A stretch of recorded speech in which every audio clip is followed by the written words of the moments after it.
ውድ ቻናላችን ቤተሰቦች እንኳን ወደ ቻናላችን በደህና መጣችሁ። አሁንም ሊቨርፑልን በተመለከቱ ዘገባዎች ተመልሼ መጥቻለሁ። በዛት የምንመለከታቸው ጀረሚ ፍሪምፖንግ ቢጎዳም እንኳን ሊቨርፑሎች በጃንዋሪ ዝውውር መስኮት ተጫዋች ላያመጡ ይችላሉ እየተባለ ይገኛል። እንደዚሁም የርገን ክሎፕ ወደ ሊቨርፑል ሊመለሱ ነው። ከዚህ በተጨማሪም ሂጎ ኢኬቲኬ የሰጠው አሲት አለ። እነዚህንና ሌሎችንም ጨምሬ ይዤላችሁ መጥቻለሁ። እስከ መጨረሻው ደቂቃ ድረስ አብራችሁን ቆይታችሁ እንድትከታተሉት በአክብሮት እጋብዛለሁ። በእነዚህ በምናነሳቸው ነጥቦች ላይ ያላችሁንም አስተያየት ኮሜንት ሴክሽን ላይ በመጻፍ እንድታሳውቁ ሰብስክራይብ ላይክ ሼር ያደረጋችሁም የቻናሉ ቤተሰብ እንድትሆኑ በአክብሮት እጠይቃለሁ። ደውሏን በመጫን ሁልጊዜም ሊቨርፑልን የሚመለከቱ አዳዲስ ዘገባዎችን ይዤ ስመጣ ወደ እናንተ እንዲደርስ ማድረግ ትችላላችሁ። አሁን በቀጥታ ወደ ያስኩላችሁ ጉዳዮች ማመራ ይሆናል። አብራችሁን ቆዩ። በመጀመሪያ የምንመለከተው ትናንትና ምሽት ላይ ሊቨርፑል ኳራባግን በሻምፒዮንስ ሊግ የመጨረሻ የምድብ ጨዋታ 6-0 ማሸነፋቸው አይዘነጋም። በዛ ጨዋታ ላይ እንግዲህ የሊቨርፑል አምበል የሆነው ቨርጂል ቫን ዳይክ አዲስ ታሪክን ማስመዝገብ ችሏል። ይህም ምንድነው? በጨዋታው ላይ ተከላካይ ሆኖ 3 አሲስቶችን ማስመዝገብ የቻለ የመጀመሪያው ተከላካይ ተጫዋች መሆን ችሏል። በትናንትና ጨዋታ ላይ አሌክሲስ ማካሊስተር የመጀመሪያ ግቡን ሲያስቆጠር እንደዚሁም ደግሞ ሂጎ ኢኬቲኬና ፌዴሪኮ ኬዛ ላስቆጠራቸው ግቦች ቨርጂል ቫን ዳይክ ነበር አመቻችቶ ማቀበል የቻሉ። በዚህም የመጀመሪያው ተጫዋች መሆን ችሏል። ከዚህ በተጨማሪም እንግዲህ ፌዴሪኮ ኬዛን ካነሳን አይቀር አሁንም ድረስ ከሊቨርፑል ሊለቅ የሚችልበት እድል እንዳለ እየተዘገበ ነው የሚገኘው። የጣሊያን ጋዜጣ የሆነው ካልቾ መርካቶ ይዞት በወጣው ዘገባ መሰረት ጁቬንቱሶች አሁንም ድረስ ፌዴሪኮ ኬዛን ማስፈረም ይፈልጋሉ እያለ ይገኛል። እንደሚታወቁ እንግዲህ ከጥቂት ሳምንት በፊት ጁቬንቱሶች ለሊቨርፑል ጥያቄ አቅርበው ነበረ ይህንን ተጫዋች በውሰት ውል ለመውሰድ። ነገር ግን ሊቨርፑሎች ተጫዋቹን በውሰት ውል መልቀቅ እንደማይፈልጉና ተጫዋቹን የሚለቅ ከሆነ እንኳን በቋሚ የዝውውር መስኮት መልቀቅ ብቻ እንደሚፈልጉ ነግሯቸዋል ነው እየተባለ የሚገኘው። እንደዚሁም ሊቨርፑሎች ከዚህ ተጫዋች ቢያንስ 15 ሚሊዮን ዩሮ ወይም ደግሞ 13 ሚሊዮን ፓውንድ እንደሚፈልጉም እየተዘገበ ነው የሚገኘው። ጁቬንቱሶች እንግዲህ በቅርቡ የተለያዩ ተጫዋቾችን ለማስፈረም ፍላጎት አሳይተው ነበር፣ እንቅስቃሴም አድርገው ነበረ። በተለይ ደግሞ የክሪስታል ፓላስ አጥቂ የሆነው ጆን ፊሊፕስ ማቴታን ለማስፈረም እንቅስቃሴ አድርገው ነበረ። እስካሁን ድረስ ግን የተሳካላቸው አይመስልም። በዛ ምክንያትም ፊታቸውን ወደ ፌዴሪኮ ኬዛ መልሰዋል እየተባለ ነው የሚገኘውና የዝውውር መስኮቱ ፌብራሪ 2 ላይ ከመዘጋቱ በፊት ተጫዋቹን ለማስፈረም እንቅስቃሴ ሊያደርጉ ይችላሉ እያለን ይገኛል ካልቾ መርካቶ በዘገባው። ነገር ግን ጁቬንቱሶች ምንም ያህል እንኳን ፌዴሪኮ ኬዛን ቢፈልጉ ሊቨርፑሎች ግን ተጫዋቹን መሸጥ መቻል የለባቸው። ምክንያቱም በዚህ ሰዓትም እንኳን ሊቨርፑሎች በተለያዩ ጉዳቶች ምክንያት እየተቸገሩ ነው የሚገኙት። ለምሳሌ አሁን አሌክሳንደር ኢሳቅ ጉዳት ላይ ነው የሚገኘውና አንድ ተጫዋች እጥረት አለባቸው። አሁን ላይ እንኳን አሌክሳንደር ኢሳቅ ከጉዳቱ ቢመለስ ራሱ ሌላ ተጨማሪ የግድ አንድ ተጫዋች መምጣት አለባቸው ነው እያለን የምንገኘውና እንደዚህ አይነት ሁኔታዎች ውስጥ ባሉበት አጋጣሚ ፌዴሪኮ ኬዛን ለጁቬንቱስ ይሸጣሉ ብዬ አልገመተም። ከሸጡ ግን እብደት ነው ብዬ ነው የማስበውና በዚህ ምክንያትም ፌዴሪኮ ኬዛ እስከ ውድድሩ መጨረሻ ድረስ ይቆያል ብዬ እገምታለሁ። ነገር ግን ደግሞ በዝውውር መስኮቶች ምንም ነገር ሊፈጠሩ ይችላሉ። ይህንንም ነገር ደግሞ በሊቨርፑል በደንብ መመልከት ችለናል። አሁን ለምሳሌ የሳቡዝ ላይ ወደ ሊቨርፑል የመጣበትን ሁኔታ ስትመለከቱ በ2-3 ቀን ውስጥ ነው ዝውውር ሙሉ ለሙሉ መጠናቀቅ ይቻላል። በእርግጥ ያ የሆነበት ምክንያት የውል ማፍረሻ ስለነበረው ነው። እንደዛ ቢሆንም ግን ሊቨርፑሎች በጣም በፍጥነት ነበረ መጨረስ የቻሉት። ሐሙስ ተነጋገሩ፣ ቅዳሜ እሁድ ዝውውሩ አልቆ ነበርና እንደዛ አድርገው እስካልጨረሱ ድረስ ፌዴሪኮ ኬዛን ይለቁታል ብዬ አላስብም። በእናንተ ሀሳብስ ፌዴሪኮ ኬዛ እስከ ውድድሩ መጨረሻ ድረስ ይቆያል ብላችሁ ታስባላችሁ? ሀሳቦቹ እንዳለ ኮሜንት ሴክሽን ላይ በመጻፍ አሳውቁኝ። በቀጣይ የምንመለከተው የርገን ክሎፕ ወደ ሊቨርፑል ሊመለሱ ነው የሚለውን ዘገባ ይሆናል። ለየርገን ክሎፕ የሚመለሱትም መጋቢት 19 ላይ በሚደረግ የገቢ ማሰባሰቢያ ጨዋታ ላይ ነው። በዛ ጨዋታ ላይ እንግዲህ የሊቨርፑል ሌጀንዶች ከቦሩሲያ ዶርትመንድ ሌጀንዶች ጋር የሚያደርጉት ጨዋታ አለ። በዛ ጨዋታ ላይም ሰር ኬኒ ዳግሊሽ ምክትል አሰልጣኝ በመሆን ነው ወደ ሊቨርፑል የሚመለሱት። ከክሎፕ በተጨማሪም ኤያራሽና ጆን አልድሪጅ የሰር ኬኒ ዳግሊሽ ምክትል ሆነው ቡድኑን እየመሩ ወደ ሜዳ የሚገቡ ይሆናል። በተጫዋቾችም በኩል በዛ ጨዋታ ላይ የሚጫወቱ የተረጋገጡ ተጫዋቾች አሉ። ከነዚህም መካከል ደግሞ ስቴቨን ጄራርድ፣ ፔፔ ሬና፣ ጀርዚ ዱዴክ፣ ሳሚ ሄፒያ፣ ፋቢዮ ኦሬሊዮ እንደዚሁም ደግሞ ዩሲ ቤኖይን በዛ ጨዋታ ላይ የሚሳተፉ የቀድሞ የሊቨርፑል ተጫዋቾች ናቸው። እነዚህም ተጫዋቾች ከቀድሞ ቦሩሲያ ዶርትመንድ ሌጀንድ ከሚባሉ ተጫዋቾች ጋር የሚጫወቱ ይሆናል። ከዚህ ጨዋታም የሚገኘው ገቢ ደግሞ ለሊቨርፑል ፋውንዴሽን የሚውል ይሆናል። ከሱ በተጨማሪም ደግሞ የቀድሞ የሊቨርፑል ተጫዋቾችን የሚደግፍ አንድ ፋውንዴሽን አለ፣ ለዛም የሚሰጥ ይሆናል። የርገን ክሎፕም የሊቨርፑል ፋውንዴሽን አምባሳደርም ናቸው። 2024 ላይ ጁላይ ወር ላይ ነበረ አምባሳደር ተደርጎ መሾም የቻሉ። በዚህ ጨዋታ ላይም እንደሚሳተፉ ካረጋገጡ በኋላ በሰጡት አስተያየት ወደ ሊቨርፑል በመመለሴ በጣም ደስተኛ ነኝ፣ እንደዚሁም ደግሞ የሊቨርፑል ፋውንዴሽንም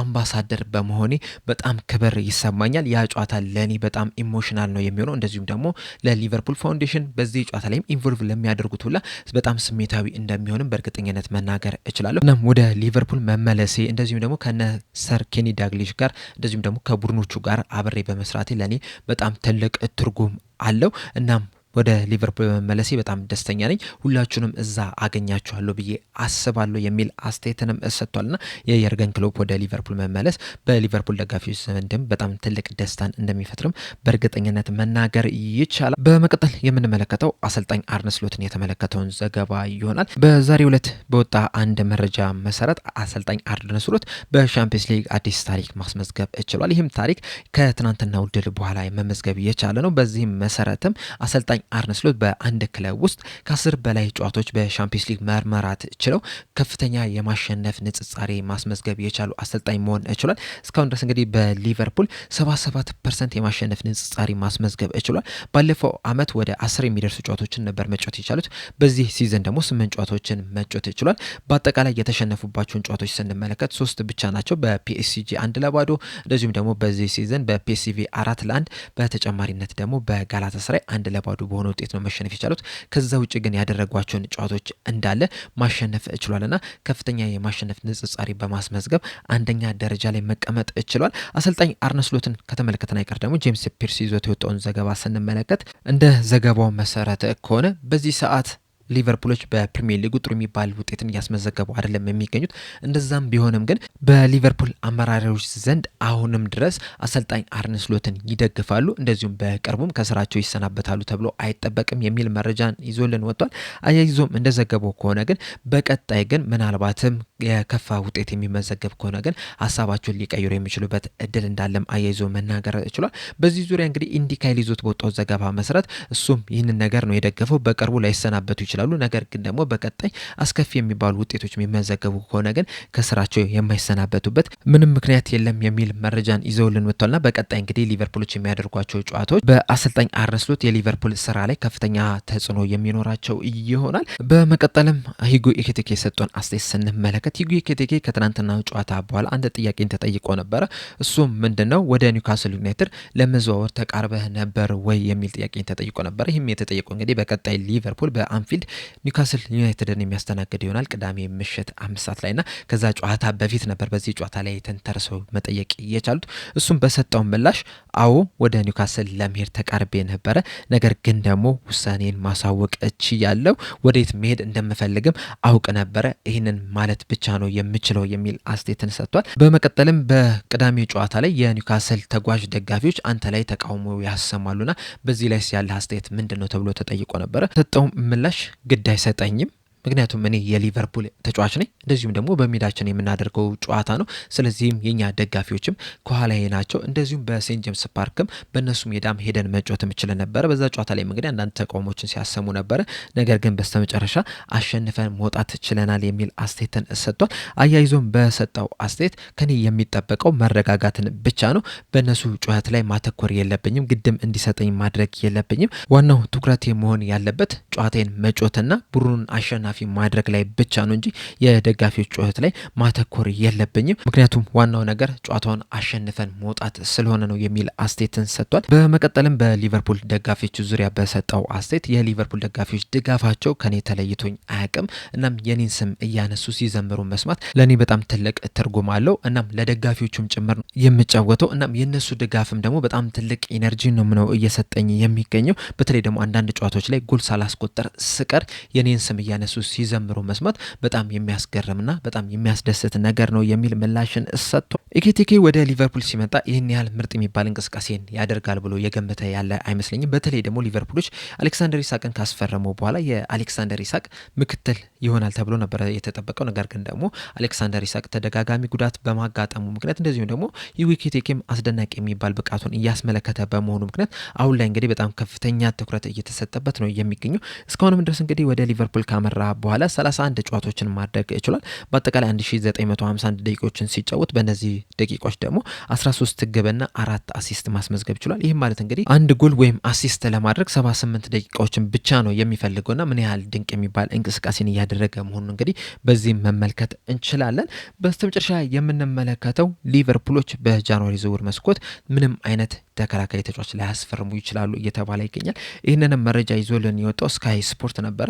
ስካይ ስፖርት እንደዘገበው ከሆነ ጀረሚ ፍሪምፖንግ ምንም እንኳን ጉዳት ቢያጋጥመው ራሱ ሊቨርፑሎች በዚህ የጃንዋሪ ዝውውር መስኮት ተጫዋች ላያስፈርሙ ይችላሉ እያለን ይገኛል። ዘዴሊ ሜልም ይዞት በወጣው ዘገባ መሰረት ሊቨርፑሎች ወደ ዝውውር ገበያው ከማቅናታቸው በፊት የጀረሚ ፍሪምፖንግ ሁኔታን ማወቅ ይፈልጋሉ ነው እያለን የሚገኙና ጀረሚ ፍሪምፖንግ የረዥም ጊዜ ጉዳት የማያጋጥመው ከሆነና በቅርብ ወደ ሜዳ የሚመለስ ከሆነ ሊቨርፑሎች ሌላ ተጫዋች ወደ ክለቡ ላይ ቀላቅሉ ይችላሉ እያለን ይገኛል። ምክንያቱም ደግሞ ሊቨርፑሎች አሁን ያላቸው የስኳድ ስብስብ እስከ ሲዝኑ መጨረሻ ድረስ እንደሚያደርሳቸው እምነት ስላላቸው ነው የሚል መረጃን ይዞልን ወጥቷል። ቢቢሲም እንግዲህ አያይዞ እንደዘገበው ከሆነ ሊቨርፑሎች ሁልጊዜም ቢሆን በችኮላ የሚያደርጉት ነገር የለም። ተጫዋቾች ጉዳት ቢያጋጥሟቸው ራሱ አንድ ተጫዋች ስለተጎዳ ሌላ ተጫዋች በጊዜ አያመጡም። ይልቁንም አንድ ተጫዋችን የሚፈልጉ ተጫዋች ካለ ያንን ተጫዋች በጣም በትኩረት ነው የሚከታተሉት። ምናልባት ያ ተጫዋች በጃንዋሪ ዝውውር መስኮት ላይ አቬለብል የሚሆን ከሆነ ለጊዜ የሚሆን ከሆነ ያንን ተጫዋች ሊያስፈርሙ ይችላሉ። ካልሆነ ግን እስከ ክረምት የዝውውር መስኮት ድረስ ጠብቀው ያንን ተጫዋች ማስፈረም ነው ያላቸው ፍላጎት የሚል መረጃን ይዞልን ወጥቷል። ይህን ነገር እንግዲህ ከዚህ በፊትም በተደጋጋሚ ስንሰማው የነበረ ነገር ነው። ሊቨርፑሎች በሁለት ዋነኛ መንገድ ነው ተጫዋችን ሊያስፈርሙ የሚችሉት። አንደኛው ኦፖርቹኒቲውን ካገኙ፣ ለምሳሌ በክረምት የዝውውር መስኮት ማርክ ጌን ከክሪስታል ፓላስ ለማስፈረም ተቃርቦ ነበረ።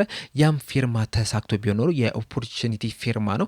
ከዛ ውጭ ግን አንድን ተጫዋች በጣም በጥልቀት ተከታትሎ ለረዥም ጊዜ አይቶት የሚያስፈርሙ ተጫዋቾች አሉ። ለምሳሌ እንደነ ቨርጅል ቫን ዳይክ አይነት ተጫዋቾች ለረዥም ጊዜ ሲከታተሏቸው የነበሩ ተጫዋቾች ናቸውና በክረምት ዝውውር መስኮት ሊያስፈርሙት ብሎ አልተሳካላቸውም። ከዛ በኋላ ግን በጃንዋሪ ዝውውር መስኮት በሰዓቱ ለተከላካይ ሪከርድ በሆነ ገንዘብ ከሳውዛምፕተን ማስፈረምም ችሏልና እንደዚህ አይነት ነገሮች እስካልተፈጠሩ ድረስ በዚህ የጃንዋሪ ዝውውር መስኮት ሌላ ተጫዋችን ላያስፈርሙ ይችላሉ እየተባለ ይገኛል። በእርግጥ አንዳንድ መረጃዎችም ደግሞ ስንመለከት አሁን ለምሳሌ በዛሬው ዕለት ፋብሪዚዮ ሮማኖ ይዞት የወጣ አንድ ዘገባ አለ። እሱ ምንድነው ሊቨርፑሎች የሬንስ ተከላካይ የሆነውን ጀረሚ ጃኮቴን በዚህ የጃንዋሪ ዝውውር መስኮት ለማስፈረም ፍላጎት አላቸው። ነገር ግን ደግሞ ሬንሶች በጃንዋሪ ዝውውር መስኮት ተጫዋቹን መሸጥ አይፈልጉም የሚል መረጃን ይዞልን ወጥቷልና በቀሩት ቀናቶች ሊቨርፑሎች በጥሩ ሁኔታ በፈጠነ ሁኔታ ተንቀሳቅሰው ተጫዋቾችን ያስፈርማሉ የሚለውን ነገር አብረን የምንመለከት ይሆናል። እስካሁን ድረስ ባለው ግን ተጫዋች ያስፈርማሉ ተብሎ አይጠበቅም። ምናልባት እንደውም ተጫዋቾችን በሽያጭ ሊለቁ የሚችሉበት እድል እንዳለ ነው እየተዘገበ የሚገኘው። ቅድም እንዳልኳችሁ ፌዴሪኮ ኬዛ አንደኛው ሲሆን ሌላኛው ተጫዋች ደግሞ አንዲ ሮበርትሰን ነው። ምናልባት ሮሞዎች ተተኪ የግራ ክንፍ ተከላካይ መስመር ተጫዋች የሚያገኙ ከሆነ ኮስታስ ሲሚካስን ወደ ሊቨርፑል ይመልሱታል ተብሎ ይጠበቃል። ኮስታስ ሲሚካስ ወደ ሊቨርፑል የሚመለስ ከሆነ ደግሞ አንዲ ሮበርትሰን ወደ ቶተናም ሲያቀና ልንመለከተው እንችላለን። እንደኔ ሀሳብ ከዚህ በኋላ ምንም አይነት ተጫዋች መሸጥ የለባቸውም። እንደውም ይልቁንም ተጫዋቾችን ማስፈረም ነው ያለባቸው። ነገር ግን ደግሞ ሪቻርዲዮና ማይክል ኤድዋርድስ ግን ምን አይነት ውሳኔን እንደሚወስኑ አብረን የምንመለከተው ይሆናል። በእናንተ ሀሳብስ ከዚህ በኋላ በቀሩት ቀናቶች ከሊቨርፑል ተጫዋች የሚለቅ ይመስላችኋል? እንደዚሁስ ሊቨርፑሎች ተጫዋች የሚያስፈርሙ ይመስላችኋል? ሀሳቦቹ እንዳለ ኮሜንት ሴክሽን ላይ በመጻፍ አሳውቁኝ። ለአሁን ግን እኔ እዚህ ላይ አበቃው። በቀጣይ በሌላ እስከምንገናኝ ድረስ ሰብስክራይብ፣ ላይክ፣ ሼር ማድረግ እንዳትረሱ። ቸር ያቆየን።